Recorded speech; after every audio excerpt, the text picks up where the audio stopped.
What is up, everybody? Welcome back to RacingNews.com. Welcome back to another Kentucky Derby update. We got a lot to go over. We will go over all four of the Kentucky Derby prep races that happened last weekend.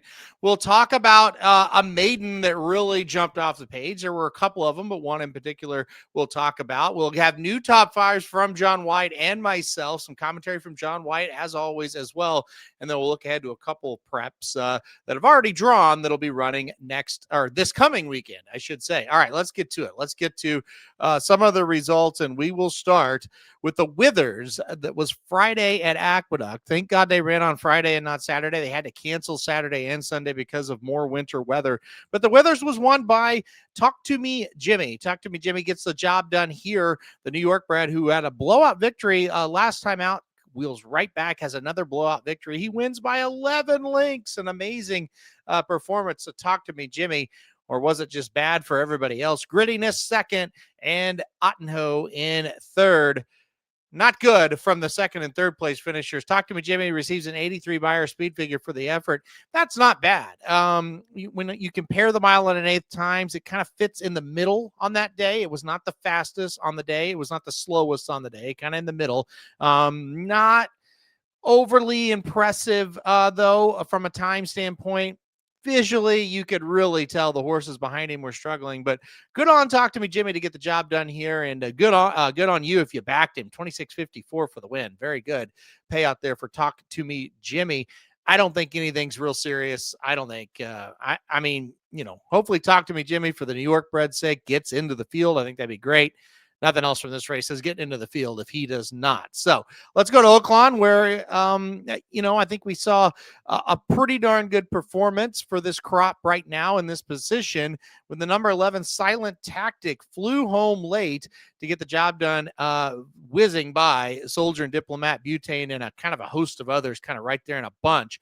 Silent Tactic kind of passed them like they're standing still. This race set up so much better for him than the last race. The last time he raced in the Smarty Jones, it was paceless. Nothing really happened with the pace at all. They loped along there. Silent Tactic was the only one to really make up ground, but couldn't do any better than second.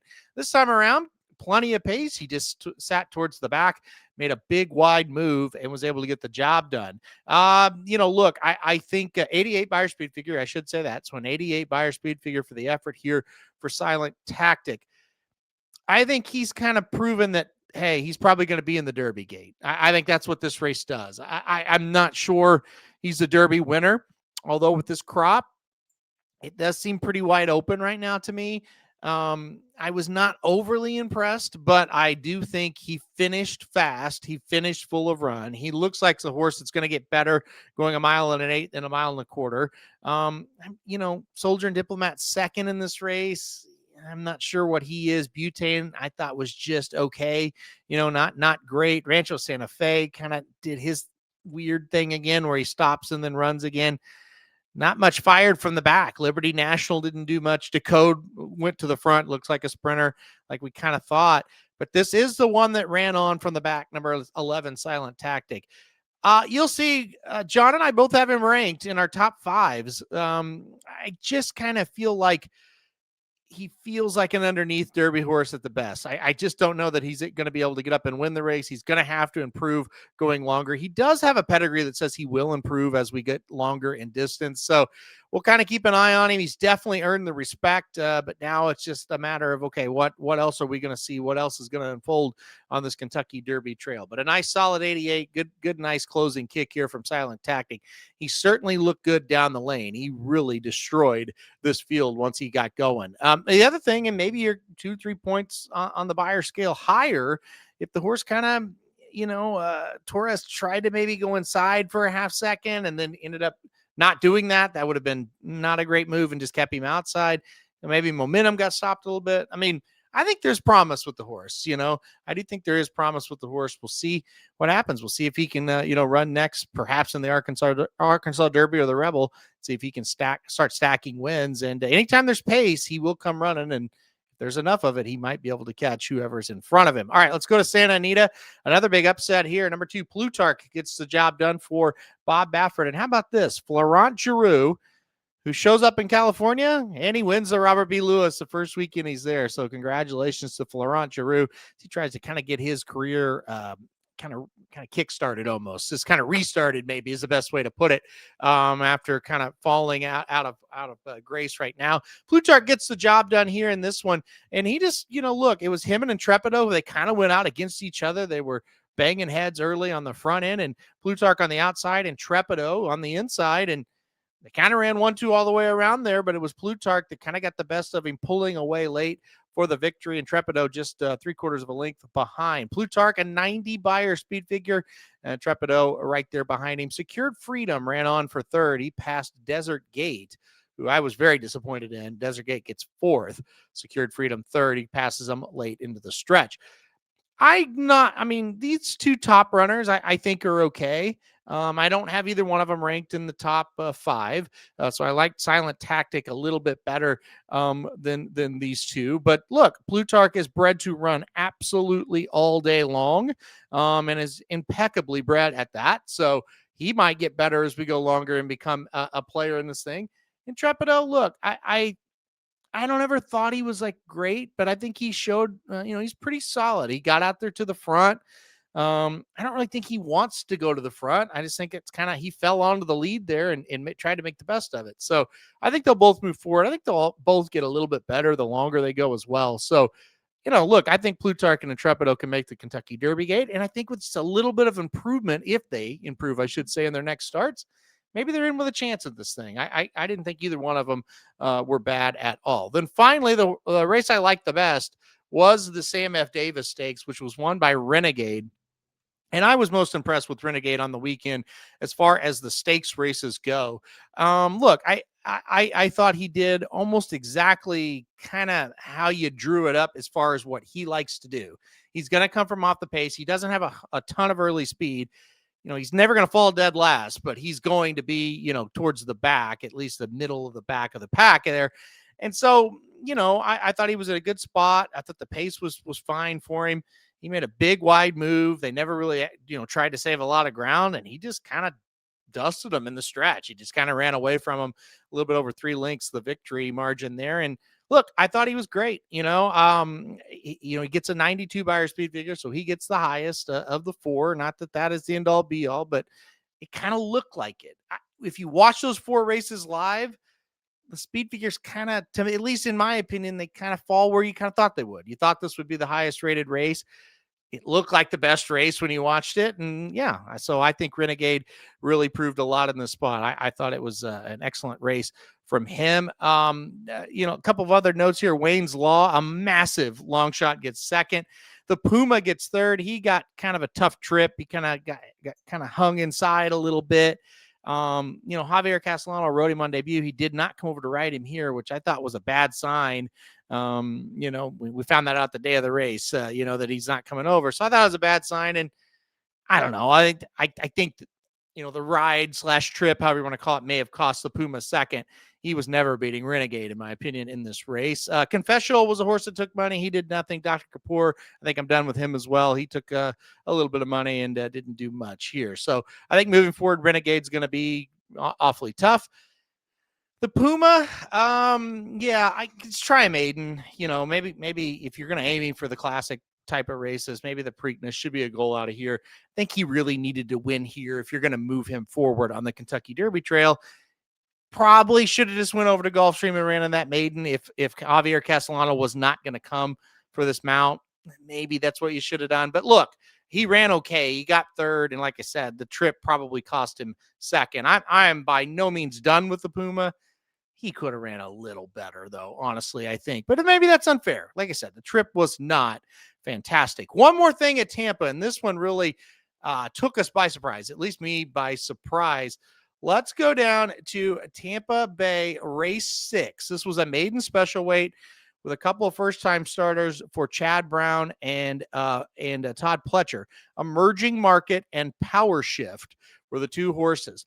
Power Shift took over the lead at the top of the stretch, kind of felt like, okay, here's a good one.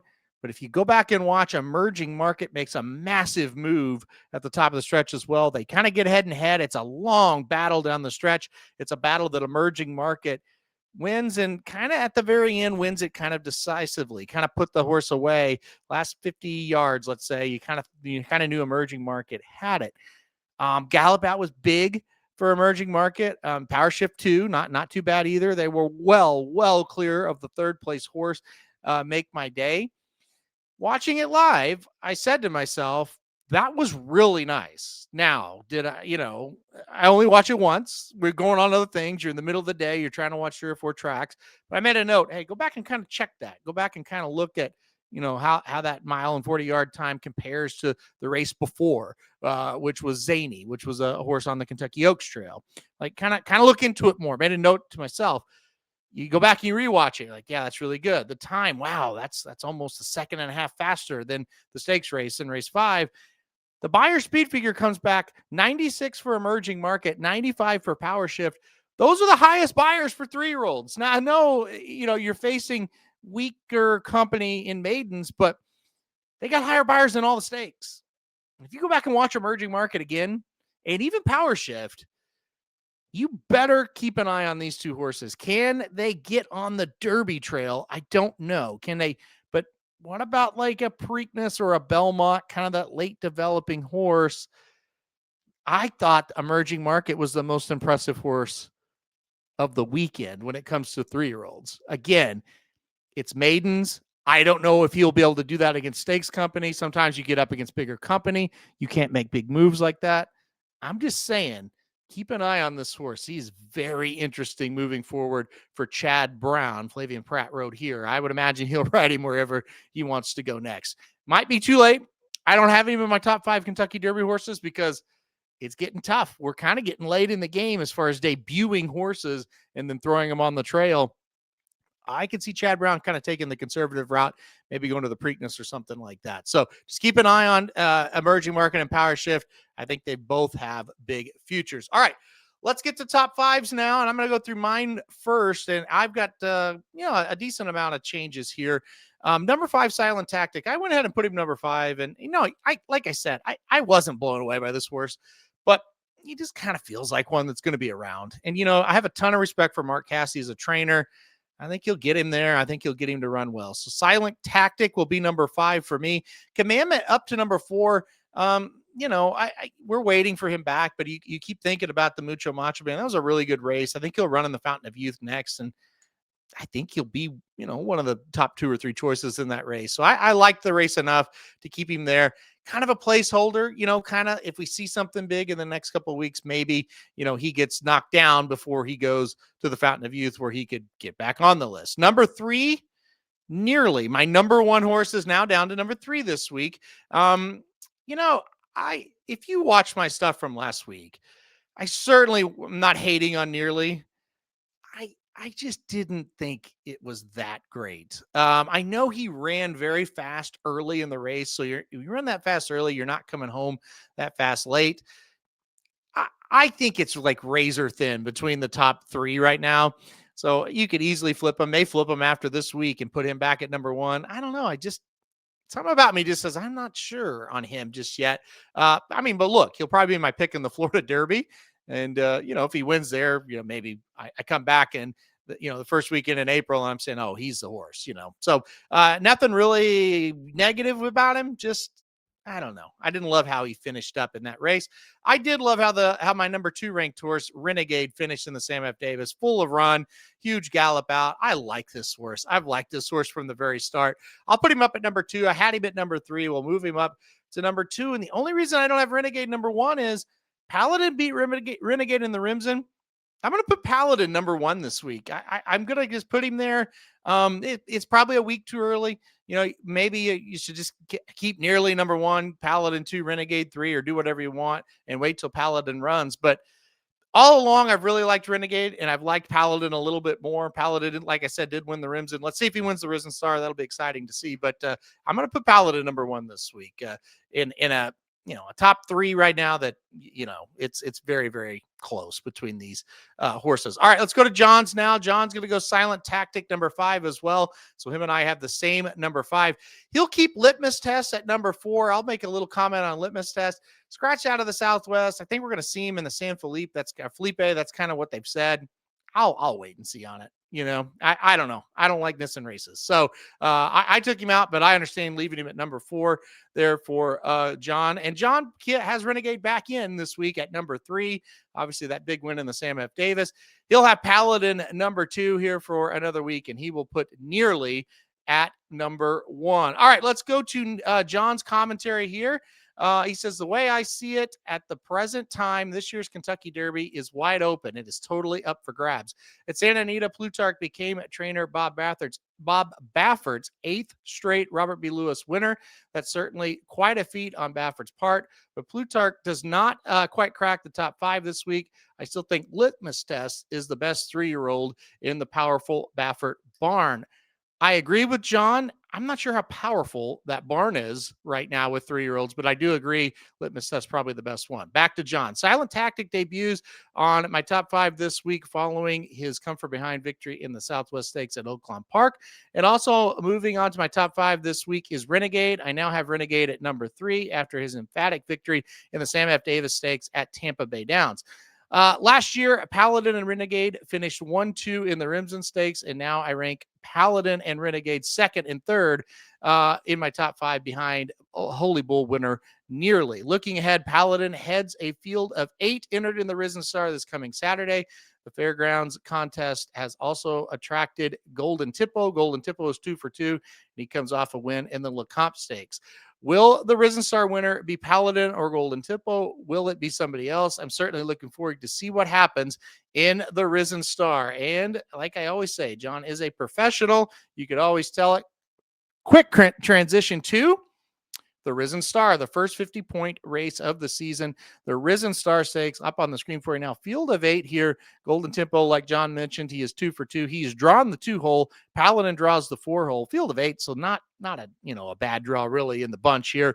Universe gets the rail. Carson Street 3, Chip Honcho 5, Colt 47 6, Courting 7, Quality Mischief 8. Hell of a race indeed. Very much looking forward to it. Full preview up on the website right now, so I won't go into the full preview of this race, but should be a good one. Yeah, like I said, should be a really good race. I think this is going to be fun, and we're going to learn a lot here in this one. All right, let's go to the other race that is already drawn, and that is the Sunland Derby, and it is not great. A field of 8 here as well, but not all fields of 8s are created equal.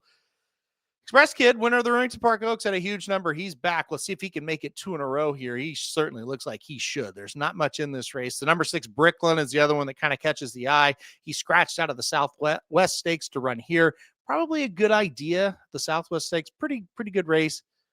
This one, not so much. So we'll see if Bricklin can get the job done here. One more race to talk about, and I can't talk about it in full yet.